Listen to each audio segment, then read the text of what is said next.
Hello everybody, welcome back to the channel. My name is Kevin, I'm a geek. You are watching Kevin the Geek, and welcome to my Patreon Super Geek Guaranteed Reactions. Now, Jack in recent months has been pretty much going on a monthly basis asking for At Home with the Braithwaites, and we will be returning to that next month. However, he has asked me to do something slightly differently this month. Now, I of course have done some Queen reactions in the past. I did a Queen documentary reaction for Brett as a Super Geek last year. I did a reaction for Live Aid, so I actually did the Queen performance. And in this particular one, Jack has asked me to watch a video which is actually from another YouTuber. Someone has created a video and they've put it onto YouTube, and he's asked me to do that. So I will put the link of the original video in the description below. This is by Smokes Killbatter, apparently. And it's called Queen 2, The Hidden Story. Now, the timing of this is really apt as well, because apparently there's going to be like a re-release of Queen 2 in a week or two's time. Bit of a remake, remaster, whatever it is. And yeah, it's an album that I wouldn't say that I've overtly listened to. I think I'm like most people, I've listened to a lot of Queen stuff, but beyond the ones that always get played on the radio, a lot of the other ones I've not really listened to that much of. So it's going to be interesting. Some people regard this as one of the greatest albums of all time.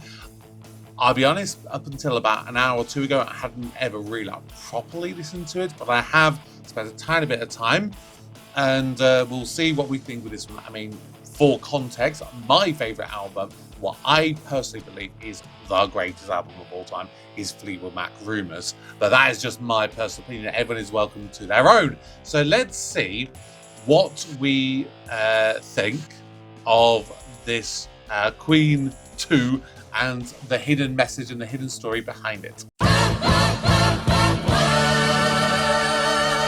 Queen 2 is one of the most overlooked Queen albums in their entire discography. It also happens to be not only my favorite Queen album, but it holds its place as my #1 favorite album, period. But more importantly, it's also one of the most underrated anti-concept albums of all time. The reason I'm putting the word anti before the word concept is because it's not really a concept album per se. Well, at least that's what almost every piece of information you'd find on it would tell you. Such as this quote by the band's biographer George Purvis, who said that it was, quote, not a concept album, but a collection of songs with a loose theme running throughout.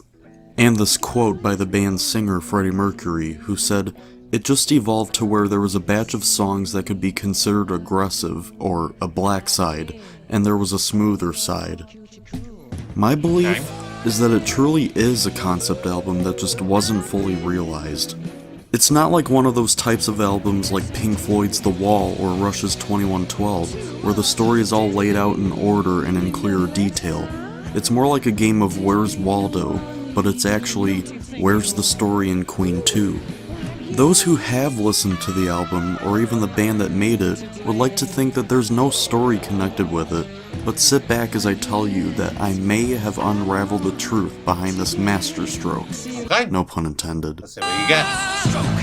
I feel that it will also make you consider it being a concept album when I tell you that Freddie Mercury was writing this album very loosely based on his own fantasy world that he created with his sister Kashmira by the name of Rai.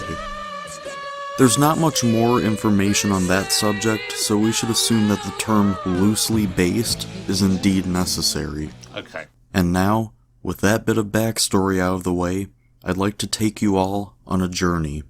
We are going to discover the deeper meaning, the secret sauce, the hidden story in Queen's sophomore album, aka their most underrated masterpiece, Queen 2. Okay. I know of the Seven Seas of Rye as a song, but didn't know that that was based on a fictional thing that he did with his sister.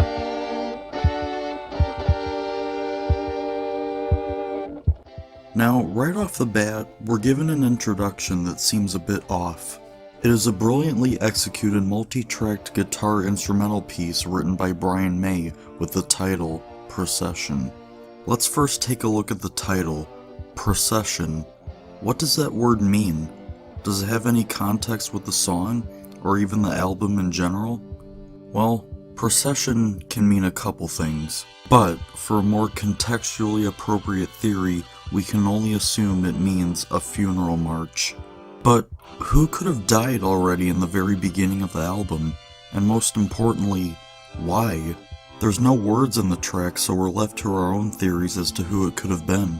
If I had to guess, maybe this isn't really meant to be the first starting point to the story, but rather a foreshadowing plot element that will make more sense as the album goes on.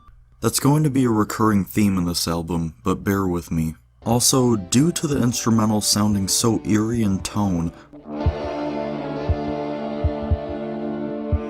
the person who died had to have been someone truly evil. Because why would a heroic character with a good heart and soul who died want to be sent off to such an unsettling piece like this? Well, hopefully we'll find out soon enough. But until then, let's move on to the next track. Yeah, because it feels like there's a lot of the use of the minor keys in that song. Although my music theory isn't the best. Now, I did quite like this song when I was listening to it. The next track, which contains the usual Queen formula with actual lyrical content, is the song Father to Son. Again, written by Brian May, the song is sung in the perspective of our protagonist's father, who has survived countless battles with fierce and deadly ogres, ruled by none other than the infamous Black Queen. Although ogres and the Black Queen are not yet mentioned in the song, this will all make sense as the album proceeds. Here in this song, the protagonist's father claims that he has fought these battles for the greater good of his family legacy and to keep their country thriving in peace.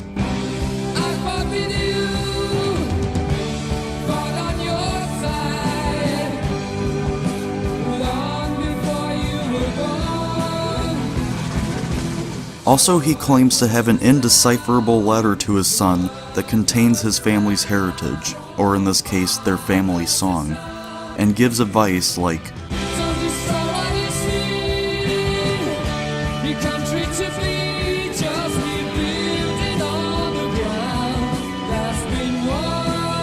also more notable things like, kings will be crowned, and the word goes around, from father to son. Possibly meaning that he himself, the protagonist, who we will call Fred, one day will become a noble king.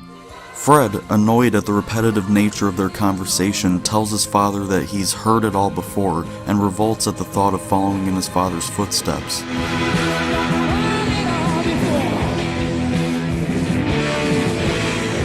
But his father reassures him that this is all meant to be, and that the tradition of his fathers and their fathers before them, giving their sons this letter back and forth, has helped their family and kingdom all their lives. He also tells Fred that the messages in the song will stay by his side until his loneliness, or possibly homesickness, goes away.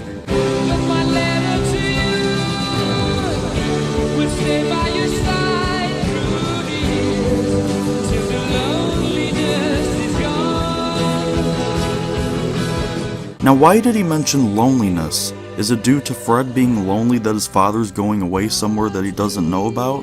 Maybe to another battle? Or is it because of the subject matter in the next track? Speaking of which...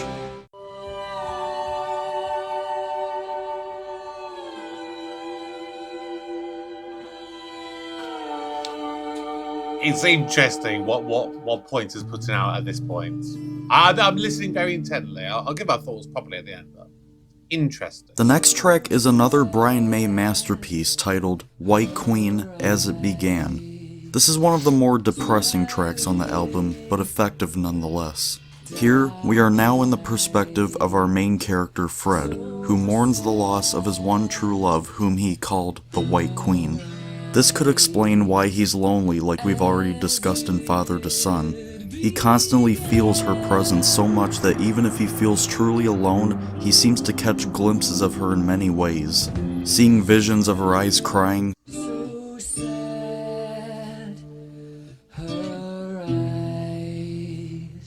stars in her hair,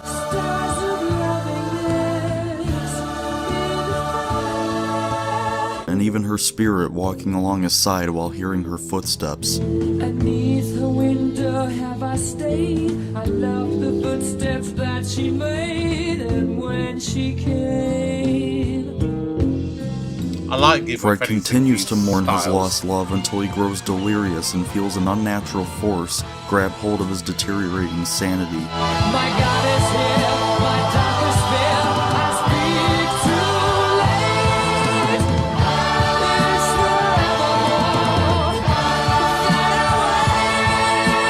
forevermore. This darkest fear, he describes, could mean that his significant other has grown evil and wants nothing more than for the world to be filled with hatred and swarming with vile creatures, which his father fought numerous times previously. He now feels helpless and begins to think about the good times that they've shared together to ease the pain. Those good times are expressed in the next song. See, that one, I get a lot of the feels from like the Flash Gordons, is that sort of vibe. This one I really like, this song. And Brian May just keeps on coming back to the writer's desk with these great songs. This one, however, does not have Freddie Mercury's vocals, but May himself. You never heard my song before, the music was too loud. Now it's better to assume that no matter the singer, it's still the same perspective of our main character so far. Someday One Day deals not only with Fred's life spent with his former girlfriend before she became the White Queen, but also the hopelessness of what darkness would soon unfold in the coming years. Here in these lyrics, we hear Fred speaking with her while looking at a castle in the distance, claiming that she will one day become a queen. A misty castle waits for you, you shall be a queen. This seems quite similar to how his father said that Fred will become a king and father to son. Then the hopeless part comes in as the visage of true evil in the form of only a dark cloud takes over their kingdom and the residents who reside there. Fred doesn't give up hope though. He tells her that someday, one day, no pun intended, everything will be alright and they will both return to the land that they'll call home and rule as king and queen. So still the cloud it hangs over us and we're alone. But someday, one day, we'll come home. Now, about this cloud. Could this dark cloud be the very thing that took his love away from him and is about to consume his sanity, like in the end of White Queen? Well, that just might be the case, but for now, let's keep going.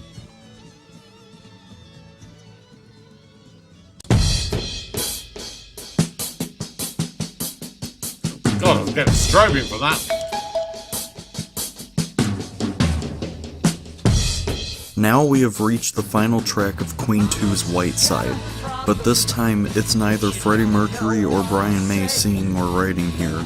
Here in this song we've got the drummer Roger Taylor in control of lyrics and vocals. The Loser in the End seems to be the one track that makes everyone confused as to whether or not this album is conceptual. But that argument pretty much just boils down to how different it sounds from Queen as a whole. It has more The Who vibes than Queen vibes here. They're like quadrophenia.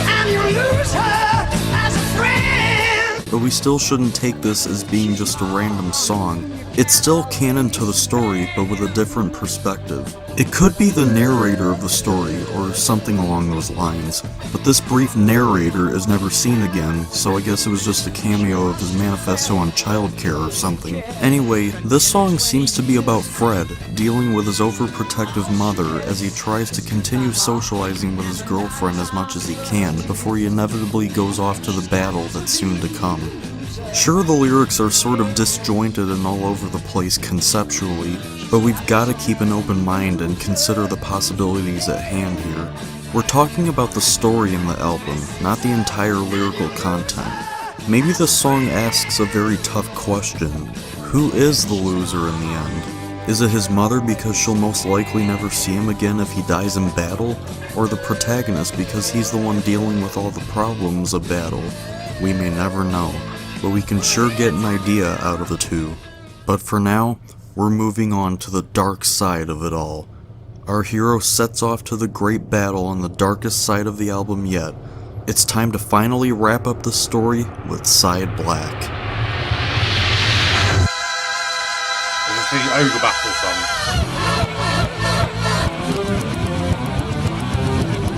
This kind of feels a bit like Tenacious D. A little bit.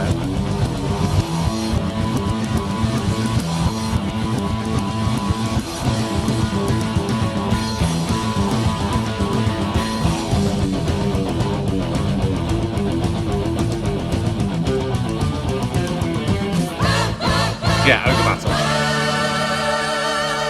With Brian May and Roger Taylor out of the writer's chair, the black side of the album finally showcases the lyrical work of the singer, Freddie Mercury. Now, Ogre Battle is an interesting song in and of itself for various reasons, such as how the perspective now switches back and forth rather than keeping it simple and just switching the perspective once in a great while with each song, like on side white. Or even how it's one of their more heavier songs that may as well have influenced the genre we now know as power metal, mostly the lyrical content. Anyway, after the events previously in White Queen, Fred now reluctantly follows in his father's footsteps after recovering from a brief period of insanity and goes into battle with the fierce, deadly ogres that we talked about in Father to Son. They weren't mentioned in that song, but if we go back to it from here, it makes the most sense. The first couple verses are in the perspective of Fred, telling about how he gains knowledge and advice from a random old man. The man tells him which signs to expect when the ogres start their approach. Now once upon a time an old man told me a fable. When the piper is gone, See, even those lyrics, again, they feel very Tenacious D-like. Or maybe Tenacious D is very Queen-like. that is the sign. Then the perspective changes to that of what we can assume is either the narrator again, or if Fred had picked up a flyer advertising about the battle. We may never know who or what it is, but regardless, he now knows what's about to come. The ogres arrive and appear terrifying in form, but it's the leader ogre that's the most terrifying. He appears with only one eye like a cyclops, a large mouth that can swallow oceans, giant hands that can crush any object with great force, and a long tongue that seems to catch flies like a frog. He gives a great big cry and he can swallow up the ocean. With a mighty tongue he catches flies in the palm of a hand, incredible size. One great big eye as a focus in your direction. Now the battle is on. This leader ogre emits a blood-curdling scream, which signals that the battle is on. Later in the song, Fred claims that there are more ogres, which live in a two-way mirror mountain, meaning that you cannot see through it from where you are, but the ogres which reside in it can see out of it. Like the song says. Then they see Fred and start to charge after him.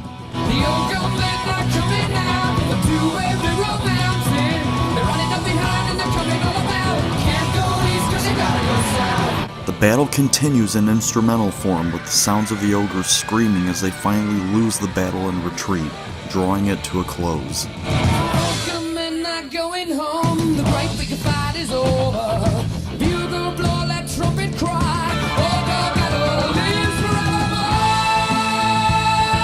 Near the end of the song, our hero tells the old man that he can come along with him while his journey continues.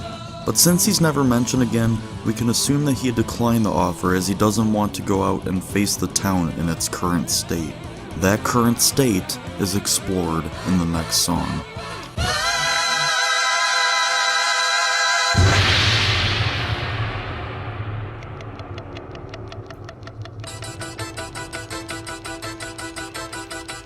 Before we start with the story analysis, I'd like to say that this song is all over the place in terms of lyrical style. The Fairy Feller's masterstroke is based on this painting by Richard Dadd, which Freddie Mercury admired.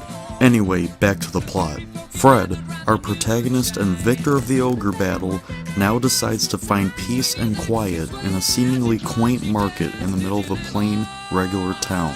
But as soon as he enters with a good conscience, that's when all hell breaks loose. He sees the true nature of the place he's wandered into. During the new moon, tons of mythological creatures and normal humans who are called the fairy folk are gathered around what seems to be a magic show of some sort, taking place and run by a mysterious entity by the name of the Fairy Feller. folk have gathered round the new moonshine to see the fella cracking out at night time. To swing his axe, he swears as he climbs, he dares to deliver. Stroke. The music is peppy and upbeat in a style of circus music, but more aggressive. It gives off a mood that is cartoony, but also reaches the level of Uncanny Valley. As this show goes on, the townsfolk and the creatures who inhabit the area go berserk and start doing things, like looking up a lady's gown, stealing things from the market, flying on dragonflies and blasting their trumpets in anger, basically just causing sheer mayhem and insanity.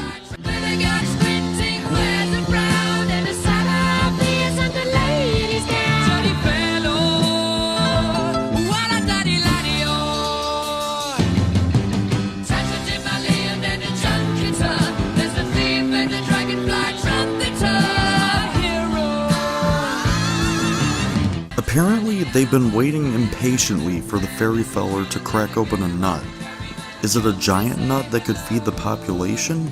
I guess we should keep that in mind considering he can't crack it open yet. As the music escalates in the same way as the inhabitants of this once normal place, Fred revolts.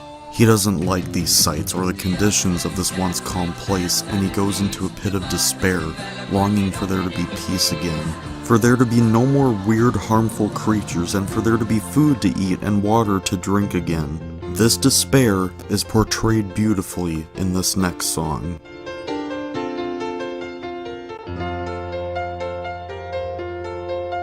Hoping to evade the escalating chaos, Fred seeks to find a quiet place to write a letter to his girlfriend, whom he lost to the dark clouds mentioned in Someday One Day.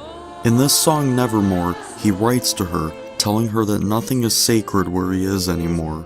As we mentioned in the previous track, there was apparently a drought that happened, and there's no food, rain, and no means of thriving in peace anymore. There's no living in my life anymore. The seas have gone dry and the rain stopped falling. He also tells her that her pain will cease to be as long as their love continues to shine through and she doesn't send him down the path to Nevermore, which could mean hell in this world. But he knows that deep down, it's too late for him to bring her back to her original self, and that she doesn't love him anymore and wants nothing more than for the world to be riddled with more terrifying entities and ogres. No food, no water, no life. Just pure chaos and despair finally realized. But hope soon arrives as she seems to have answered him in the next song.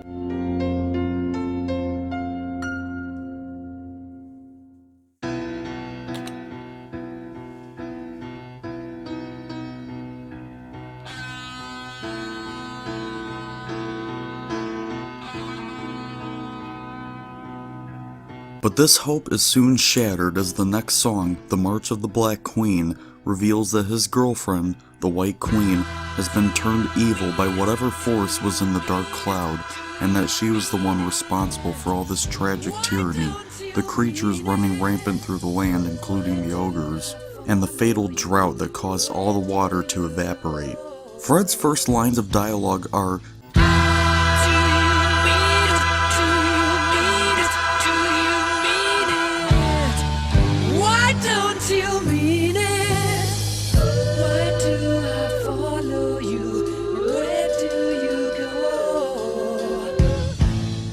interesting. It seems as though the Black Queen has responded to him, tricking him into thinking that she will listen to his pleas, but then she betrays him by sending guards to take him to her.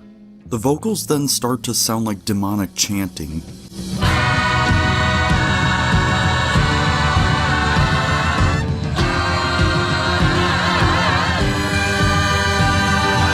This could be the sounds of all the creatures going totally insane and excited as they see Fred about to see his girlfriend in her true evil form and to possibly be executed.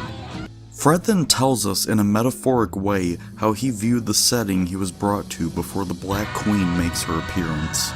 It seems to give him the sense of a near-death experience. He sees babies in a pool, which is a reference to a book called The Water Babies by Charles Kingsley, and blue powder monkeys, which are soldiers that color themselves blue for some reason, praying to the cloud above where the Black Queen resides. You never see nothing like it, no, never in your life. Like going up to heaven and then coming back alive. Let me tell you all about it. So loud, give me a little time to choose.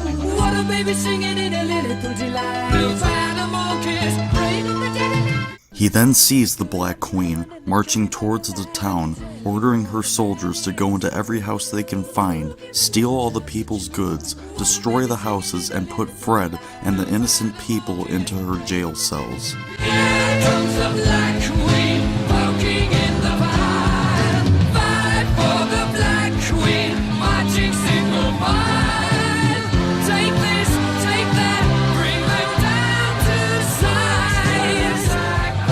Fred sees the other prisoners and even black slaves, forced to condition the prisoners and paint everyone's fingernails and toenails black to symbolize the Black Queen's undying royalty. Put them in the cellar with a natty bar. Little nigga sugar than a rubber dubber, baby. Like on, every fingernail and toe, we've only begun. The Black Queen then starts to call their worshipping noise and says to keep doing it to fuel her power even more. Now these lyrics are in the perspective of the Black Queen, who says that she's now at full power and tells Fred that he can be her sugar baby and honey child. What does this mean?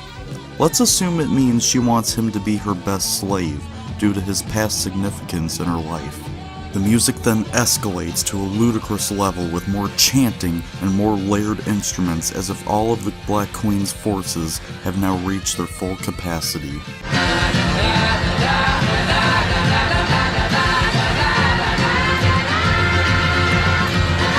But then suddenly, the music settles down and the perspective switches to Fred, who claims to hear a voice behind him. Voice from behind me reminds me that at your wings you are an angel. It tells him that if he keeps being good and kind-hearted, love will destroy all the darkness and evil that the Black Queen has brought upon the world, thus bringing peace back once again. This could go back to the track The Loser in the end. Fred always ignored his mother to go see his girlfriend, formerly the White Queen but now turned evil. But maybe these phrases are what she was trying to say to him in order to give him hope during the ogre battle. He remembers all of what his mother said to him and it relieves him for a bit. But then the music begins to escalate again.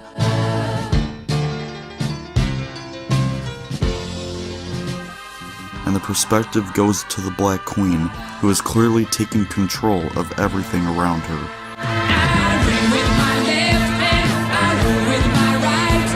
I'm lord of all darkness, I'm queen of the night. I've got the power, and you the march of the Black Queen. The perspective then switches back to Fred, who feels hopeless and decides to give in to her wishes, perhaps to trick her and then kill her while she's convinced.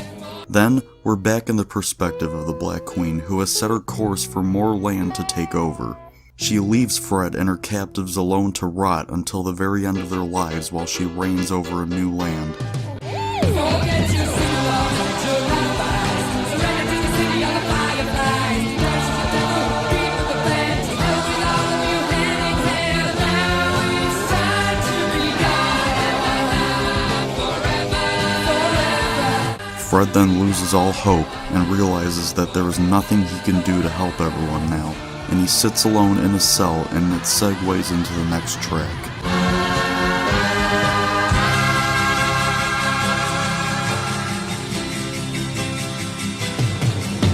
Fred is now completely hopeless and starts to go crazy and unhealthily think about just how funny love can be in the song Funny How Love Is, especially to him. A lot of people think that this song was just included to fill in the appropriate running time for the album or to get radio play due to its Beach Boys influence embedded in it. but if you really think about what's going on throughout the whole album, it actually fits here, especially considering how almost insane it sounds.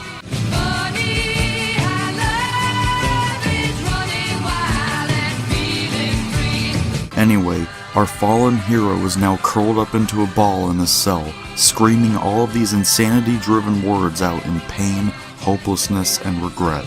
Could it be a lullaby sung to him by his mother previously in his infantile development? Could it be a song he wanted to bring into the world before being sent off to battle?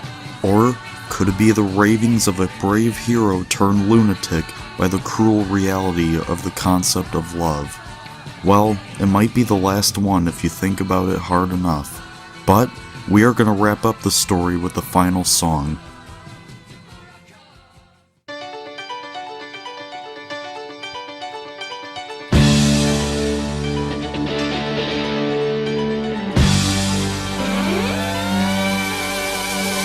In this epic final track, 7 Seas of Rye, we are now in the perspective of the Black Queen, after years have passed and our hero Fred is no more. She and her loyal servants have ventured into the land of Rye and set off on boats across the 7 seas to take over every inch of land located near them. She captures people and forces them to do her bidding, then she lets loose more creatures in her aid to fight off a heroic titan who we could assume here is the old man mentioned in Ogre Battle, who now has his own army to try and beat her forces with. And it seems to work out perfectly. Her forces are destroyed and the old man and his army sing along with the townspeople who sing in praise of this newfound hero who brought peace back into the world and has now become king.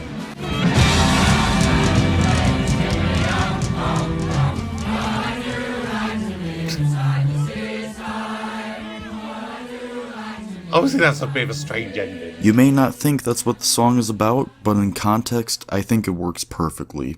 And if you look back to the first track, Procession, the Funeral March, that's how you know they've won and the Black Queen has lost. The person who died in the beginning of the album was the Black Queen. Sure, it was an opening track, but a foreshadowing one that recaps later in the story. That's why it sounds eerie at first,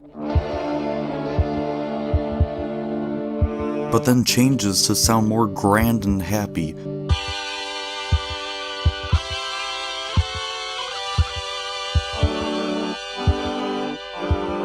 Because yes, she was evil and she died at the hands of our new hero, but more importantly, the world of Rye can live in peace once again. This concludes the hidden story of my favorite album of all time, Queen 2. Interesting.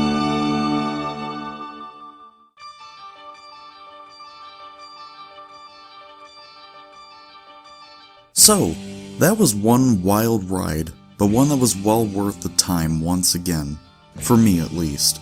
This album is pure genius, not only in terms of hiding its story very cleverly, but also in terms of musicianship, lyrical content, progressive style, and just overall how epically unique the whole album is. I love it with a passion. Even the little things that may not matter much to you, but to me are just strokes of pure unbridled art. A few examples include how angelic the vocal harmonies can be, When you say you didn't love me anymore, how smooth, strange, and depressing the segue from a weirdly upbeat song like the Fairyfeller's Masterstroke to the despairingly somber short track Nevermore. your mind must develop, wrap it up and if you please.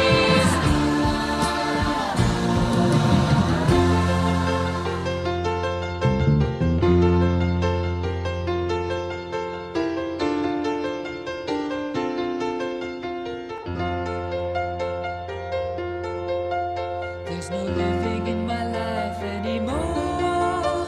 And the unsettling change of tone in the March of the Black Queen, Voice from behind me reminds me.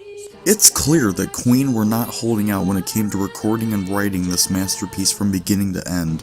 Sure, they may have thought that it wasn't conceptual and that it was all just stuff they wrote down and liked, but I feel like there was more to it than meets the eye. I call it an anti-concept album because while you can see that there has clearly been a story branded into the whole thing, it's not entirely obvious, so you really have to examine the lyrics carefully and put two and two together to really figure out what it all may or may not mean. That and the music has not stick to just one genre. There are elements of rock, metal, power metal, acoustic ballads, glam rock, art rock, and more notably, progressive rock in this wonderful record. I also think that it's the kind of album that you have to listen to at night, as it gives it a very nice touch of fantasy and you feel like you're there in the land of Rye, looking at all these sights and battles taking place. In short, I've considered this album as the work of a higher power, angels of heaven to put it bluntly. The music is epic, the production is epic, but most of all, the story is epic. Go check out this amazing album yourself for a more different style of Queen than most of the population are used to, and you'll see that there's a whole lot more to them than the more popular hits they're praised for. Queen are my favorite band, and I like almost everything they put out, even their popular hits. But in my eyes, there is nothing that can top this album. It's a shame that most of the world has never heard this album. To me, this is the one true Queen album that really makes them Queen. It's royalty in the purest form. Keep in mind that this isn't the real story behind it, but it's just a theory of mine that I've always felt was accurate to everything involved in the lyrics and music.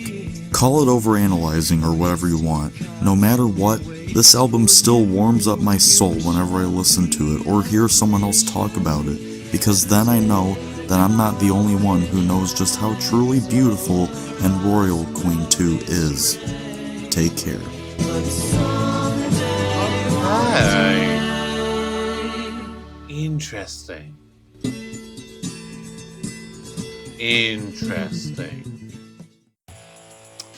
Right.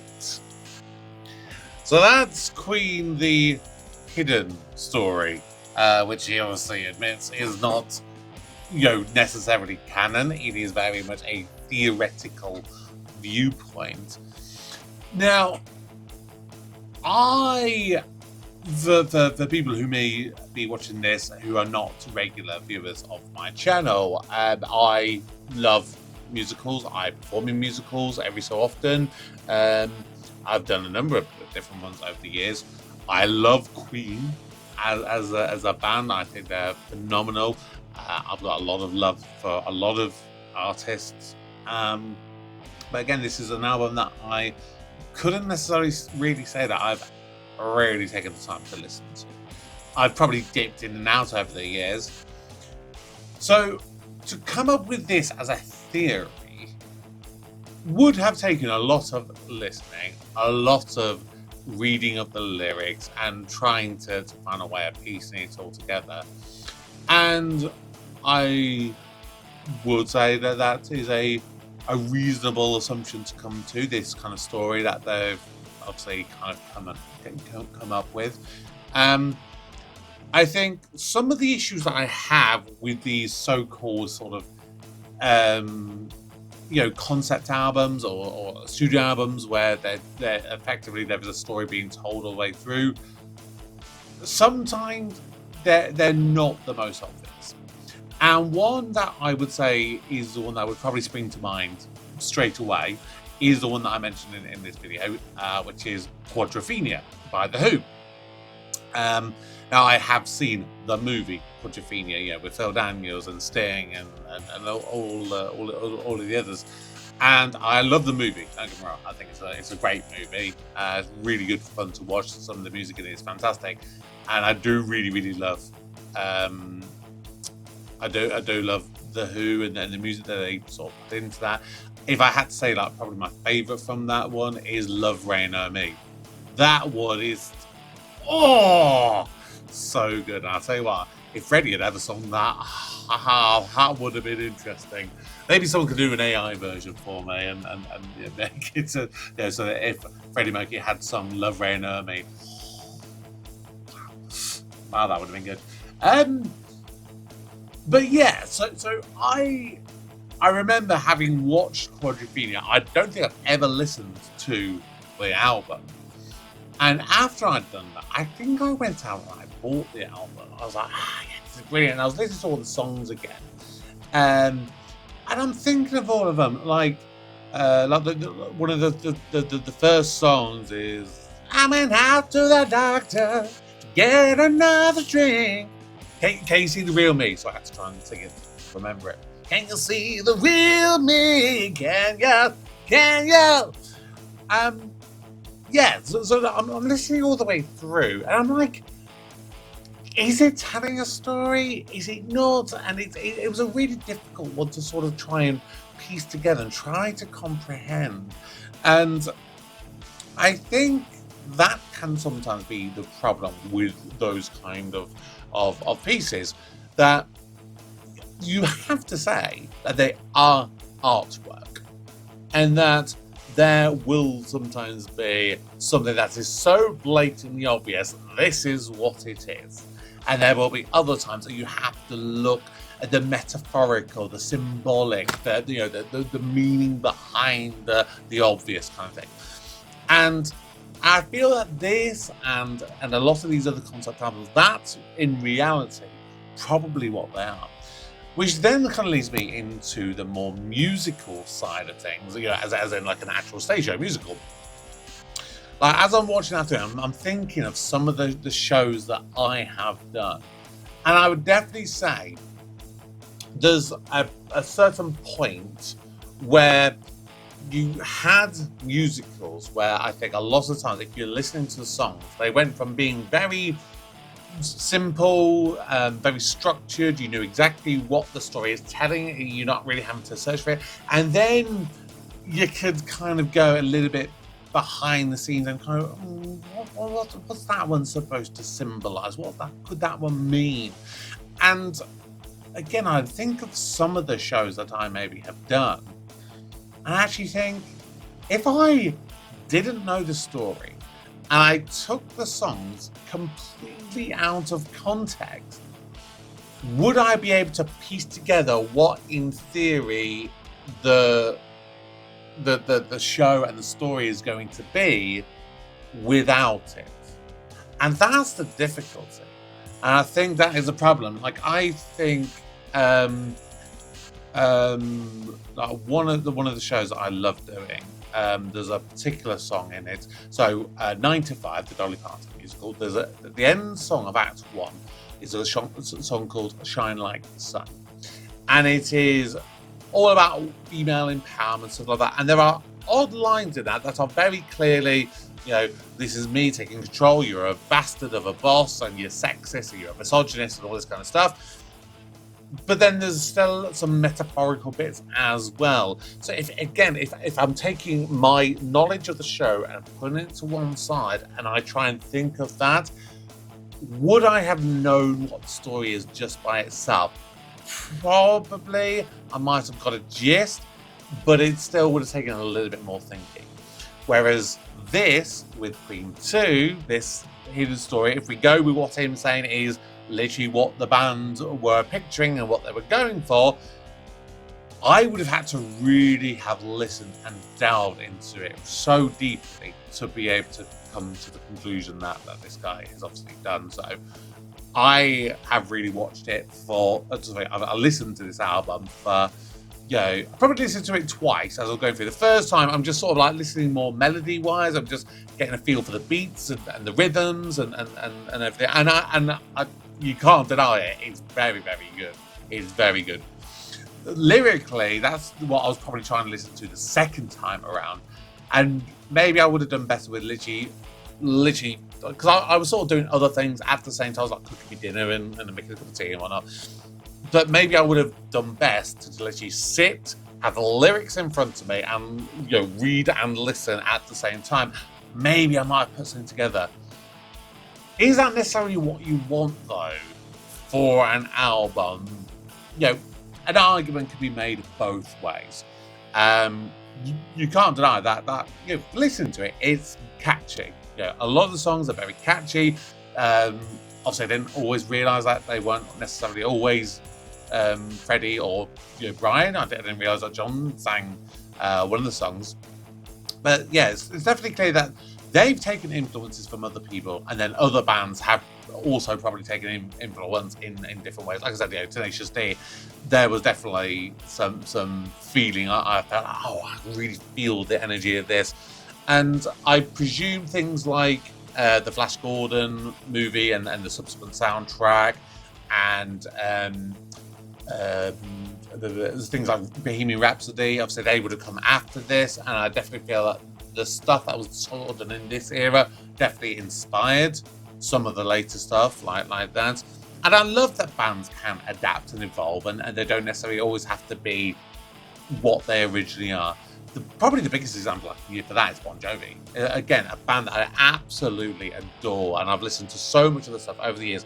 And I think about when I go through from their very first album, and like the very first song, Runaway, and Shot Through the Heart, and Roulette, and all the songs from that, to going into like your Slippery When Wet, and your the Fahrenheit one, and Have a Nice Day, which is going into much more the heavier kind of punky, rocky kind of stuff. And you go into they did This Left Feels Right, which is like an acoustic version of, or like an alternative version of a lot of their bigger songs. You did Lost Highway, which became a bit more country.